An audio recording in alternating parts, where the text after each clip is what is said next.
In this podcast episode, Ben Shapiro discusses the recent decision by Ireland, Norway, and Spain to recognize a Palestinian state.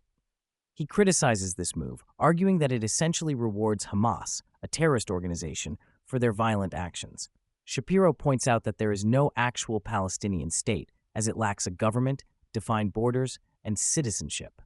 He highlights the fact that recognizing a state without these essential components is symbolic and ultimately meaningless.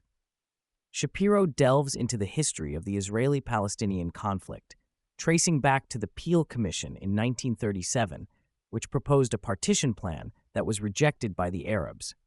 He goes on to discuss subsequent partition plans and peace proposals that were turned down by the Palestinian leadership, emphasizing their consistent refusal to accept any form of compromise.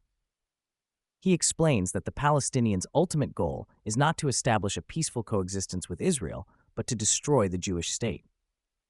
Shapiro provides a detailed overview of various peace initiatives, such as the Oslo Accords, the Camp David proposals, and the 2008 peace plan put forth by Ehud Olmert.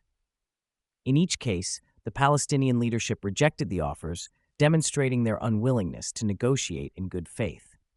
He argues that the Palestinians' rejection of these peace deals is rooted in their desire for the complete destruction of Israel, rather than the establishment of a viable Palestinian state. Shapiro also addresses the issue of the right of return, which the Palestinians claim as a fundamental demand.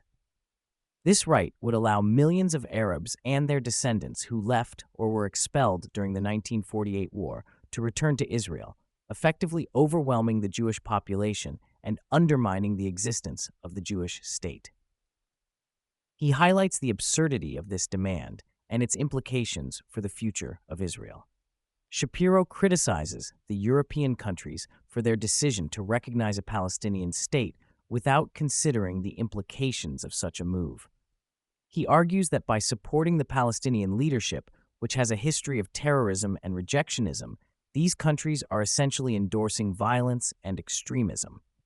He emphasizes the need for a realistic approach to the Israeli-Palestinian conflict, one that acknowledges the true intentions of the Palestinian leadership and prioritizes the security and survival of the State of Israel.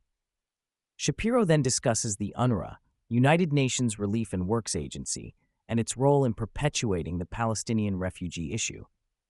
He criticizes UNRWA for being a front group for Hamas and for maintaining so-called refugee camps that are actually cities in a recognized state of Palestine. He points out the hypocrisy of countries acknowledging a state of Palestine while still referring to its citizens as refugees. Shapiro also addresses the internal split within the Democratic Party regarding their stance on Israel. He criticizes Democratic Senator Bernie Sanders for his anti-Israel rhetoric and points out the inconsistency in the party's approach to the conflict.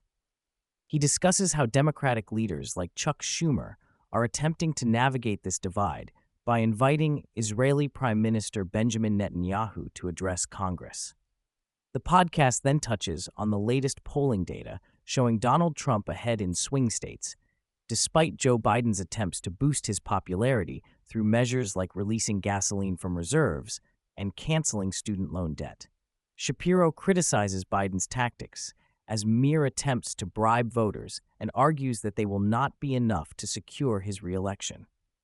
The conversation concludes with a discussion on Nikki Haley's endorsement of Donald Trump and the Republican Party's consolidation around the former president. Shapiro praises Haley's support as a positive development for Trump's campaign and criticizes those on the right who are quick to attack her for her decision.